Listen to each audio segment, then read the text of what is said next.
en entendant ce genre de propos, on comprend par là que il est dit de suivre le calendrier juif. Bon, écoutez.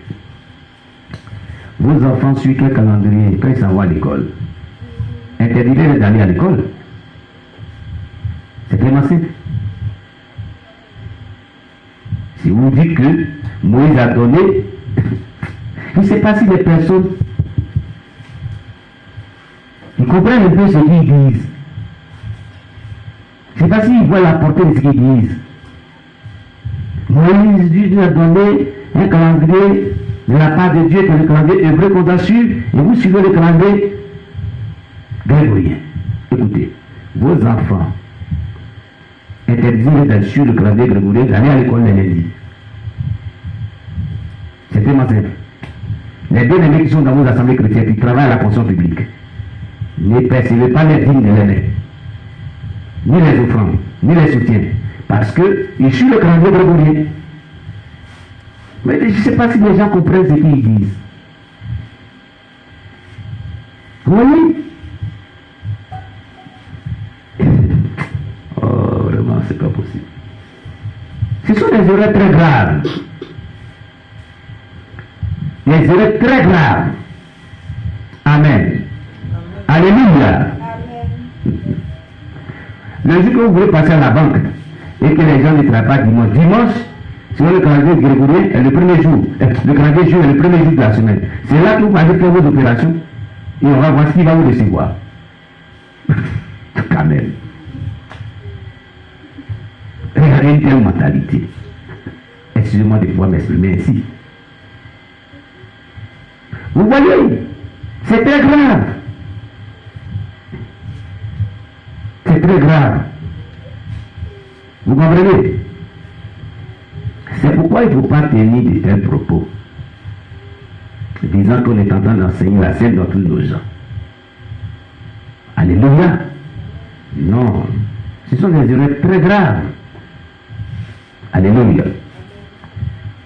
En matière de calendrier, déjà, le fond concernant les fêtes, on ne doit pas porter le jugement. Pas que la fête n'est pas les jours et la fête elle-même n'est pas importante aux yeux de Dieu pour à ce qu'il dit cela. Il dit vous, il dit que personne donc ne vous juge. Il s'adresse à son peuple. Si vous célébrez une fête, que personne ne vous juge. Si vous célébrez un sabbat qui n'est pas la date, que personne ne vous juge. C'est ce que ça veut dire. Amen. Alléluia. Maintenant, comme on ne doit pas trop durer là, je vais aller un peu vite. Bien. Est-ce que la Pâque est une fête païenne ou chrétienne? On a fini avec la fête de célébrer, de ne pas condamner. Mais parlons de elle-même, de cette Pâque. Est-ce qu'elle est une fête païenne ou est-ce qu'elle est une fête chrétienne? La Pâque peut désigner deux choses distinctes selon le contexte. Alléluia. Il y a la Pâque juive. La Pâque juive qui se nomme Pessah, pardon, qui est une fête juive très ancienne, non chrétienne, parce qu'à l'époque, il n'y a pas la chrétienté. Alléluia. Célébrant la libération des Hébreux de l'esclavage en Égypte. Alléluia. Gloire à Jésus. Amen. Très bien.